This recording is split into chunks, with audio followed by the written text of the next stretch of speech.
Bueno, amigos oyentes, les decía que la Embajada de Estados Unidos en La Habana anuncia la reanudación de servicios consulares para el mes de mayo.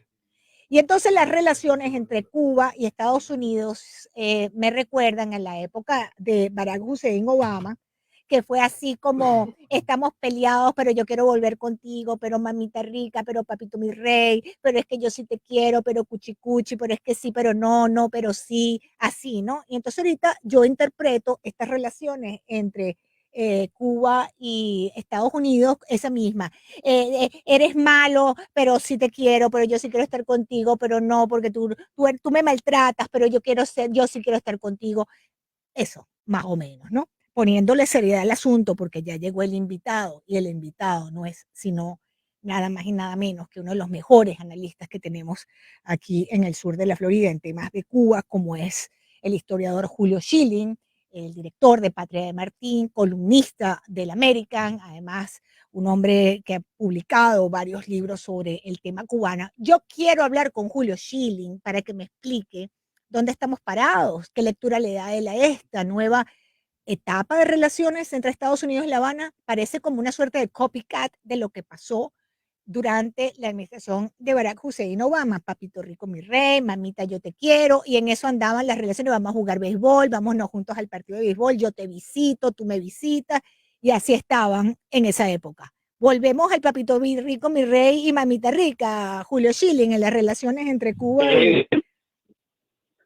Es así mismo como tú lo describes, mi querida amiga, y bueno, es un placer, como siempre, estar contigo y con tu tremenda audiencia, y en un tema como este que tiene un impacto geométrico, no solo por la noticia en forma aislada, la verdad, sino lo que representa y lo que nos deja ver cuando miramos la historia y vemos una repetición de un mecanismo que el castrocomunismo ha usado en repetidas ocasiones cada vez que se ve en crisis.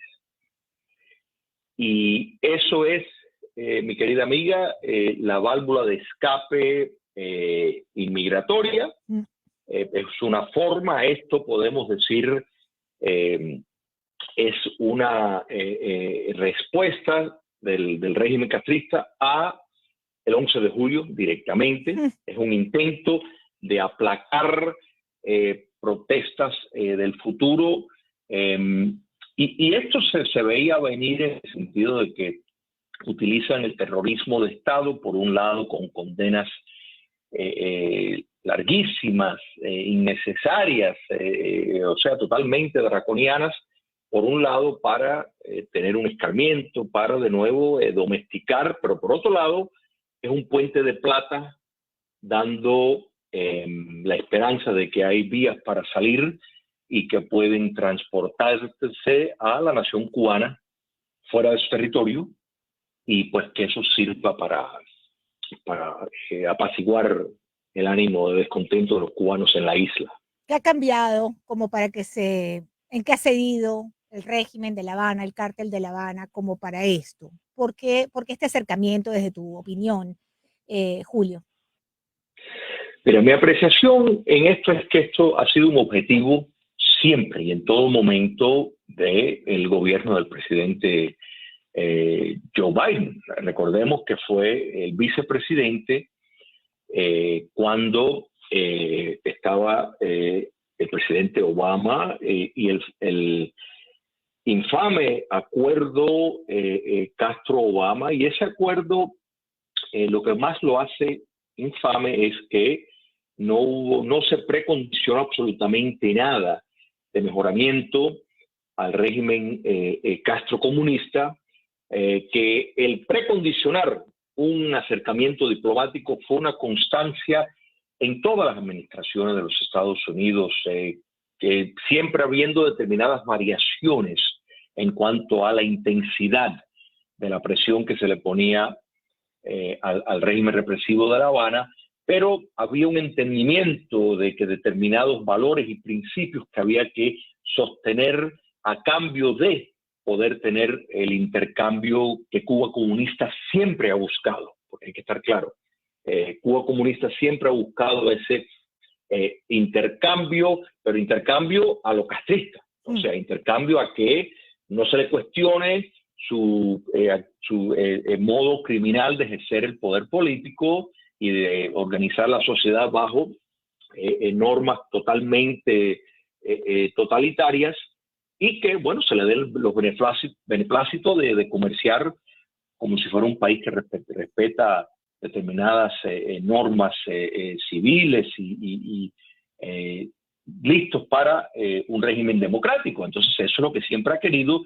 El presidente Obama en efecto le dio eso, hizo todo lo posible, entendiendo de que hay leyes que él no podía por decreto derrumbar, pero hizo todo lo que estaba en su poder como el oficial ejecutivo primero del país en debilitar el embargo y en acercar al país, o sea, al punto de inventar, por ejemplo, categorías para que los turistas pudieran ir, o sea, básicamente invitando al norteamericano a mentir descaradamente, que iban a Cuba a aprender a volar papalotes en el malecón, y eso calificaba para un viaje turístico, o sea, buscando todas las vías para facilitarle una normalidad a un régimen que para nada se merece un trato normal por todos los crímenes de lesa humanidad que ha cometido. Entonces, lo que ha impedido esa normalización ha sido principalmente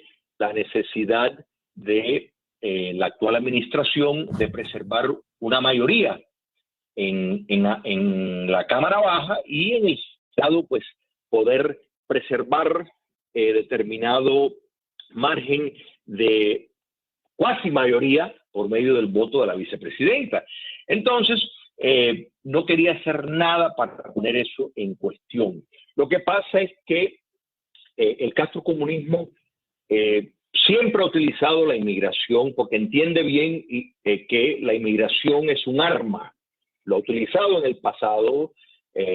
Podemos recordar el éxodo de los balseros de los 90, fue el arma que utilizó cuando el maleconazo, el éxodo del Mariel, sí. Otra válvula de escape, cuando la crisis que se le va presentando al poder político, porque son crisis, y la actual crisis es que, recordemos, fue la dictadura castrista la que le condicionó a Obama, que querían que le quitaran Correcto. El privilegio inmigratorio a los cubanos, por la sencilla razón de que eso pues conlleva un estigma de que son represores, porque la razón por la cual los cubanos han tenido un privilegio desde el año 66, y bueno, en cierto sentido un poco antes, pero oficialmente desde el año 1966, en las leyes de inmigración en los Estados Unidos, ha sido con una base política, o sea, una base que dice, ahí se reprime, ahí hay una dictadura comunista, y por ende le vamos a dar al cubano un estatus de privilegio. Magnífico. Muchos empezaron a criticar cuando, pues, cubanos pues entonces podían entrar y salir como sin, o sea, como si nada, y cuestionaron esa posición. El castrocomunismo ha querido deshacerse de eso, no porque no les gusta la industria que han desarrollado de las remesas y la entrada de dinero extraordinaria que le entra por medio de los cubanos que viven fuera hacia los cubanos que viven dentro, pero entiende de que el camino para la normalización, Lourdes, plena, que ellos han buscado, que se les acepte como si fueran un régimen democrático normal, pues precondiciona de que no se le considere una dictadura, y un privilegio inmigratorio que se basa en eso, pues naturalmente les da ese estigma. Por eso es que le pidieron al presidente Obama que lo último que fuera antes de apagar la luz de la Casa Blanca fuera eso. Así lo hizo porque sabía, recordemos que lo primero que le preguntaron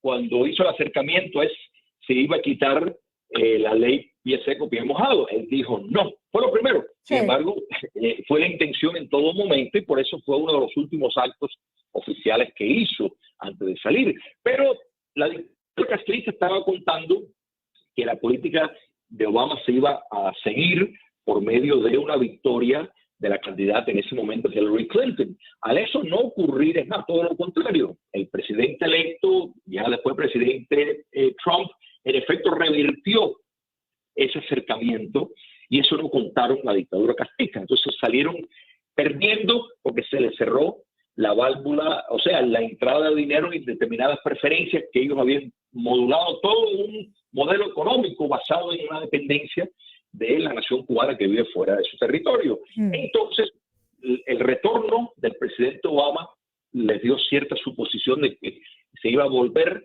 a la política de hecho, el presidente Biden, cuando estaba en campaña, pues lo dijo, que sí, que él quería hacer eso, pero realmente fue asesorado por muchas personas de que no sería lo más prudente, que es mejor esperar a las elecciones de noviembre, pero el castrocomunismo, que ha estado en conversaciones continuamente con el actual gobierno, pues le ha puesto presión para aliviar la presión social que hay en Cuba por medio de esta facilitación de estar tramitando desde Cuba, La Habana, correcto, visas que dan privilegios a padres y madres que tienen pues hijos norteamericanos. Déjame hacerte una pregunta. Pero naturalizado. Correcto. Déjame hacerte una pregunta, Julio. Me quedan 3 minuticos antes de irme al corte. Julio, durante ese acercamiento de la administración de Barack Obama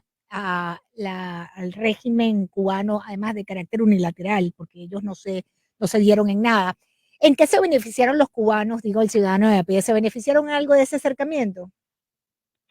Para el pueblo de Cuba no, para la dictadura castrista enormemente, porque recibió una entrada de capital extraordinaria y la cooperación que obtuvo con el gobierno de los Estados Unidos en diferentes áreas, pues les quitó la presión de tener que usar la inteligencia y el espionaje para falsificar la imagen que ellos querían proyectar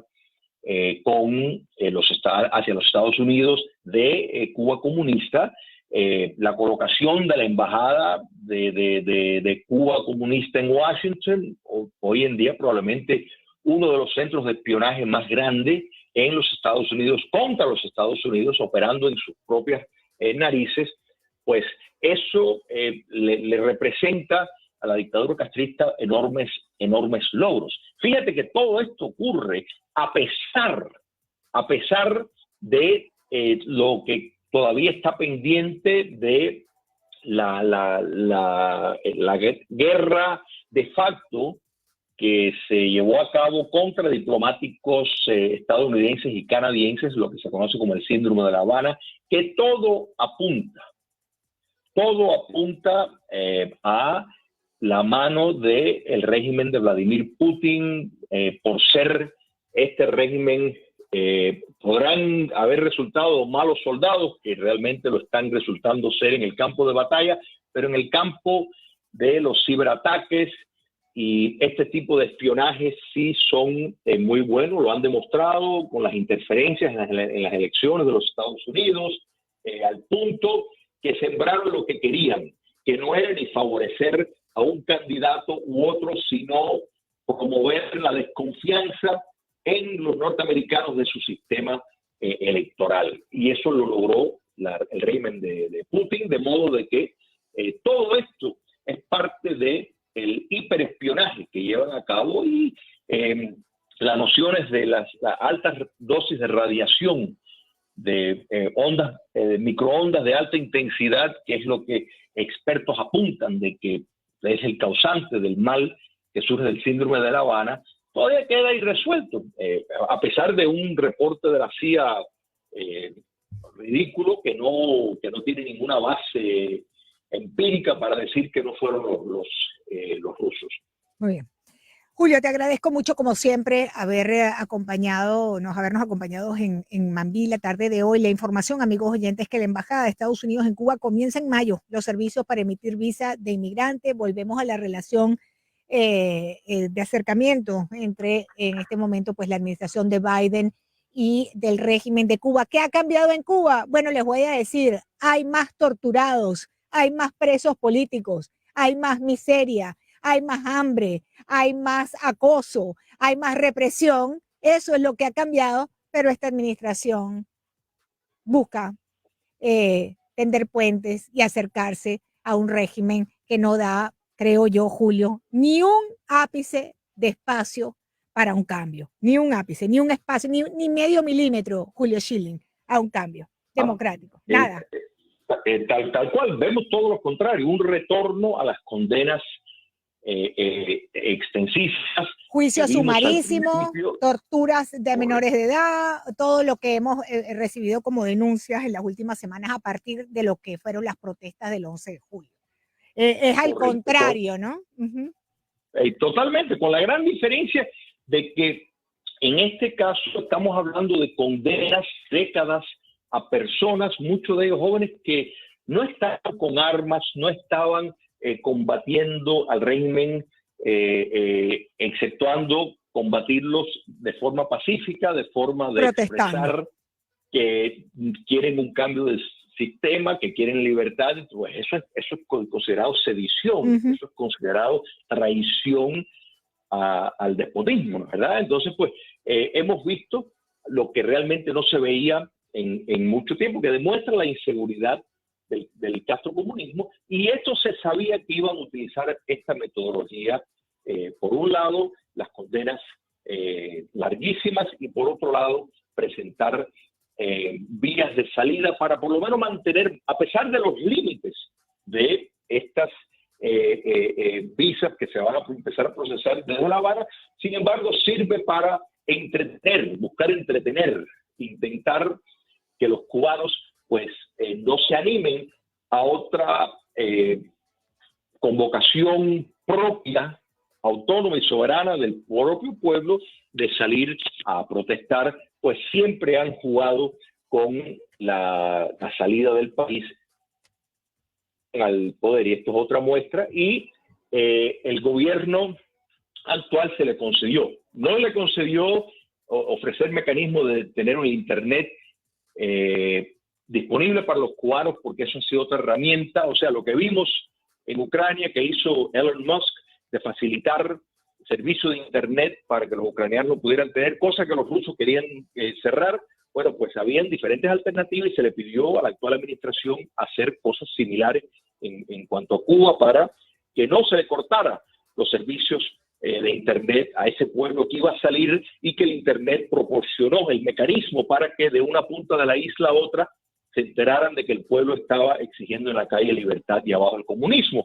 Entonces eso no lo ha hecho, no hemos visto medidas contundentes para aprovechar la situación del pueblo pacíficamente levantado en Cuba. No lo hemos visto, ni tampoco hemos visto las medidas que hubiera sido en acorde con estas condenas, con estos actos de represión y terrorismo de Estado contra el pueblo de Cuba. No lo hemos visto. Entonces le conceden esto como una forma que realmente no sirve, no es la respuesta que el pueblo de Cuba busca. Estaba esperando.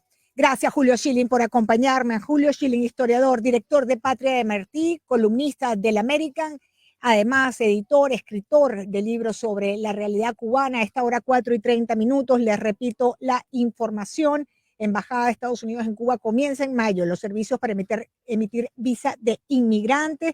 La misión diplomática ubicada en La Habana anunció que a partir de ese mes, del mes de mayo, es decir, el mes que viene, reanudarán los servicios de visa de inmigrante de manera limitada. Además, le darán prioridad a los que solicitan el documento para que sus padres puedan migrar. Identificamos Radio Mambillo, soy Lourdes Ubieta, ya volvemos.